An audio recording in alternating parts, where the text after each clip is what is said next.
Assalomu alaykum. Bugun menejment mavzusida eng keng tarqalgan mavzu liderlik haqida gaplashamiz. Ya'ni lider odam aslida kim? Siz lider bo'la olasizmi, yo'qmi? Mana shu jarayonlarni sekin ko'rib chiqar ekanmiz. Demak, bugun nimalar o'rganamiz? Birinchi navbatda lider aslida kimligini ko'rib chiqamiz. Liderni tekshiradigan bizada savol bor, o'sha narsa haqida gaplashamiz. Ko'p rahbar qiladigan xato va liderlik haqida bizada bitta juda ham kuchli hikoya bor. Bu hikoyada eng katta ehtimol bilan aynan lider kim ekanligini tushunib olishingiz mumkin bo'lar ekan. Xo'p, men kimman va nima uchun meni eshitishingiz kerak? Ismim Javohir, familiyam Abdufattoh. 4 yildan beri o'sha boshqaruv sohasida faoliyat olib boraman. Asosiy yo'nalishim o'sha o'quv markaz va onlayn kurs sotuv kompaniyalarining boshqasidan iborat. 2 yildan beri O'zbekistonning eng katta onlayn maktablaridan biri Supermedia kompaniyasida operatsion direktor sifatida faoliyat olib boraman. Bu yerda Davron aka Turdiyev va Anvar aka Baxtiyorovning loyihalari bo'yicha ishlaymiz. Hozirgacha o'sha ta'lim yo'nalishida o'nlab kompaniyalarni tizimlashtirishga va rahbarlar tayyorlashga yordam berganman. Bizning bozorda o'sha Supermedia loyihasi bilan juda ko'pchilik taniydi. Demak, mavzumizga qaytadigan bo'lsak, lider aslida kim degan ekan? Ko'pchilik o'ylaydi, rahbar bo'lgandan keyin unda quyidagicha ustunliklar bo'ladi. Birinchi navbatda o'sha status oshadi. Hamma unga o'sha hurmat bilan gaplashishni boshlaydi, paxta qo'yish boshlaydi, sovg'alar olib kelish boshlaydi deb o'ylaydi. Maoshi jihatdan yuqori bo'ladi, hokimiyatga ega bo'ladi, jamoani boshqaradi. Umuman hech kim unga yomon gap gapirmaydi. U faqatgina xodimlarni urishi mumkin bo'ladi, natija talab qilishi mumkin bo'ladi deb o'ylaydi. Aslida har doim ham unaqa bo'lmaydi.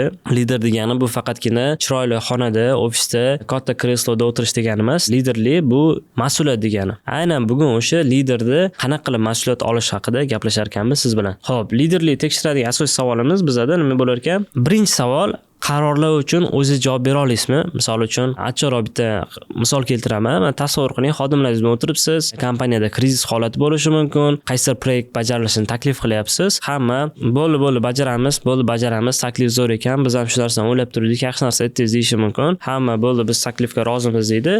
Keyin o'sha loyiha 1 oy, 2 oy davomida qilinib, hech qanaqa natija bermaydigan bo'lsa, odatda bironta xodim uyalib, "Men siz bilan o'sha loyiha qilinayotganda, xo'p degandim, menga oylik kerak emas, menga pul kerak emas" demaydi. Yo'q, farq yo'q. Beringlar meni maoshimni, men 1 oy ishladim, 2 oy ishladim deb o'zini maoshini talab qila boshlaydi. Bu nimani hisobiga? Bu normal holat. Shunchaki siz rahbar bo'ldingizmi, butun qilingan qarorlaringiz uchun yagona javobgar odam siz bo'lasiz. Xuddi shunaqa mas'uliyat siz bo'yningizga ola olasizmi? Ikkinchidan, qarorlaringiz oqibatini ham qabul qila olasizmi? Mana shu loyiha o'xshamagani uchun kompaniya qanchadir miqdorda minusda chiqdi, arenda to'lovlarini to'lashdi, xodimlarga fiks oyliklarni berish kerak. Mana shu oqibatlarga tayyormisiz? Uchinchidan, jamoangiz xatolari uchun ham javob bera olasizmi? Xuddi mana shunaqa tartibda butun komandada agar konflikt chiqadigan bo'lsa, kimdir ishni o'rtasiga ketadigan bo'lsa, siz bu narsaga javob bera olasizmi, yo'qmi? Nima uchun mas'uliyat olish ko'pincha talab qiladi? Juda ham xodim va rahbar o'rtasida bitta konfliktli holat bor. Xodimlar chiqishadi, biz ko'p ishlaymiz, lekin rahbar ko'p pul bermaydi, o'zi katta pul oladi, lekin kam ishlaydi deb. Bu yerda asosan gap o'sha ish protsessida emas, balki qilingan riskda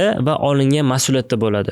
Rahbar bironta loyihani qilishni taklif qilganda yoki biron bir ishni boshlaganda uni bo'yicha juda ham katta risk bo'ladi. Hozirgacha ham juda ham ko'p biznes egalarini tanisangiz kerak, katta ehtimol bilan eshitgansiz. Men tanishlar bor, biznesi kriz holatiga kirganda uyda tillarni olib sotganlar bor, qarzga kirib ketganlar bor, bankdan kredit olganlar bor. Hammasi nima? O'sha biznes saqlab qolish uchun qilingan jiddiy qadam, jiddiy qarorlardir. Mana shuni hisobiga, mana shunaqa mas'uliyat va riskni bo'yniga olgani hisobiga tadbirkor o'rnida, xodim esa xodim o'rnida bo'lar ekan. Katta ehtimol bilan mana shu qarorlaringiz uchun o'zingiz javob bersangiz, qarorlaringizni oqibatiga o'zingiz javob beradigan bo'lsangiz va jamoangiz xatosiga ham siz javobgar bo'ladigan bo'lsangiz, sizni biz nima desa bo'lar ekan? Lider desa bo'lar ekan. Hozir aytishimdan katta ehtimol bilan qo'rquv uyg'otishi mumkin bu narsa. Voy, lider bo'lish rostdan ham qiyin ekan. Men buncha narsani bo'ynimga olishim kerak ekan, javobgar bo'lishim kerak ekan deb. Katta ehtimol bilan shunaqa. Agar siz egoistik odam bo'ladigan bo'lsangiz, o'zingizdan boshqa odamni o'ylamaydigan bo'lsangiz, ishoning, sizni rahbar sifatida karyerangiz katta ehtimol bilan uzoq vaqt davom etmaydi. Jamoangizdagi odamlar bu narsani ko'tara olmaydi. Agar yaxshi kadr bo'ladigan bo'lsa, ular yaxshiroq maosh to'lanadigan yoki yaxshiroq atmosferali komandalarga chiqib ketishni boshlaydi. Xo'p, ko'pchilik rahbarlar qiladigan xato o'sha liderlik tomonidan birinchisi, demak, rahbarlar shunaqa qilishar ekan, o'zidan tepadagi bo'g'inda turgan rahbarga kelishuv taklif qilishadi, ular bilan kelishga harakat qilishadi, har bitta qarorni undan so'raydi, maslahatlashadi yoki tasdiqlatadi.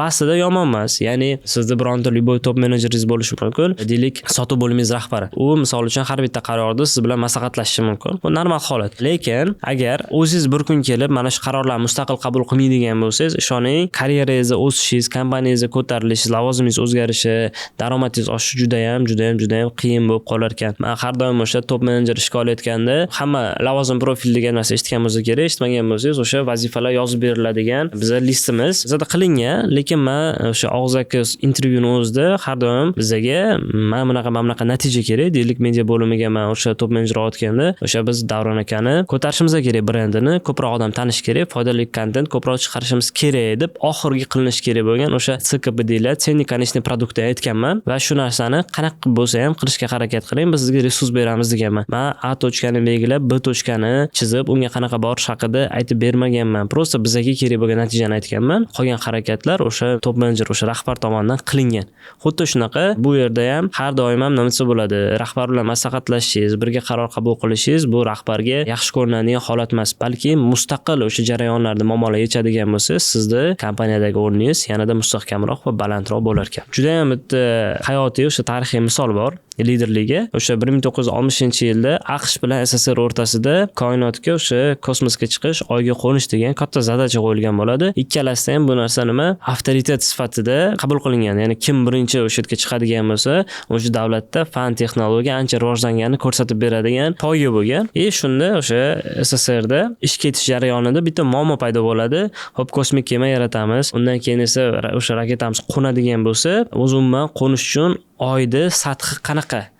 Qattiqmi, yumshoqmi, changmi, qanaqa qiladi, qo'na oladimi bizni kemamiz o'sha yerga deb savollar berish boshlashadi. Buning natijasida jamoada noaniqliklar kelib chiqishni boshlaydi. Keyingi qadam nimaligini ko'rmaydi. O'sha riskni qanaqa qabul qilishni yetishni bilishmagandan keyin nima qiladi? Komandada ish faoliyati sekinlashdi va borib bu narsa ishni to'xtashiga olib keladi. Shunda mashhur konstruktor Sergey Korolyov hamma mas'uliyatni o'zini bo'yniga oladi-da, oy yuzasi qattiq degan ma'lumotlarni yig'ib, mana shunaqa bitta qaror qabul qilinadi. Lekin bu qarorni qabul qilish protsessida u oyga chiqib kelmagan. To'g'ri, juda ham ko'p tadqiqotlar olib borishgan, lekin hamma kabi unda ham ishonchsizlik bo'ladi. Lekin u qaror qabul qilishni o'zini bo'yniga oladi degan, u tushunishingiz uchun o'sha kosmik kemalar qurilishiga ham juda ham katta miqdordagi pul sarflanadi. Va o'sha Sergey Korolyovda qaror natijasi 1966-yil 3-fevralda o'sha Luna 9 oyga yumshoqgina qo'nadi va o'sha oyga SSR bayrog'i birinchilardan bo'lib qo'yiladi. Bu hikoyadan nima olishimiz mumkin? Demak, hech kim hamma narsani bilmaydi, lekin qaror qabul qiladigan odamda katta mas'uliyat va agar qaroridan o'sha katta natija bo'ladigan bo'lsa, juda ham katta foyda olishi mumkin. Xuddi shundan teskarisi, agar qarorida oqibatida o'sha kompaniya krizis uchraydigan bo'lsa yoki xodimlarga zararli holat keladigan bo'lsa, bu yerdagi javobgarlik ham xuddi shunday rahbar bo'yinda bo'lar ekan. Xavfni tushunib, lekin mas'uliyat olish bu hammaga emas. Ishoning, bu narsa juda ham qiyin. Juda ham ko'p odamlar o'sha stabil hayot tarzini afzalroq ko'radi. Biznes deb ko'p gapiriladi, lekin o'sha biz bor yo'g'i biznesga kirib muvaffaqiyatga erishgan odamlarning nechidir foizini ko'ramiz, lekin ulardan da ko'proq mehnat qilib, shunchaki omad kelmagan yoki muvaffaqiyatsizlikka erishgan odamlar juda ham ko'p. O'shani hisobiga hammaga emas, o'sha xavfni bila turib, riskni bila turib, o'sha risk qilib, o'sha biznesga yoki biron joyga tavakkal qilish. Umuman olganda xulosa qiladigan bo'lsak, liderlik bu o'zingizni mas'uliyat zonangizni kengaytirishingiz, o'zingizga berilgan vazifalardan da ko'proq vazifalarni va mas'uliyatni olishingiz ekan. Demak, agar qaror qabul qila olsangiz, uni oqibatini qabul qilsangiz, demak, siz rostdan ham lider bo'lishingiz mumkin ekan. Xo'p, darsizga foydali bo'lganimiz juda ham xursandman. Darsdan olgan va amaliyotda qo'llashni o'ylagan insaydingiz bo'lsa, kommentariyaga albatta yozib keting. Agar umuman menejment mavzusi sizga qiziq bo'ladigan bo'lsa, men 1 soatlik bepul dars tayyorlaganman. Men bu ekranda chiqadi hozir, o'sha darsni o'tib, bemalol ko'rib olishingiz mumkin. Xudo xolasa sizni ish faoliyatingizga juda ham yaxshi ta'sir o'tkazadi. Keyingi videoda ko'rishguncha sog' bo'ling.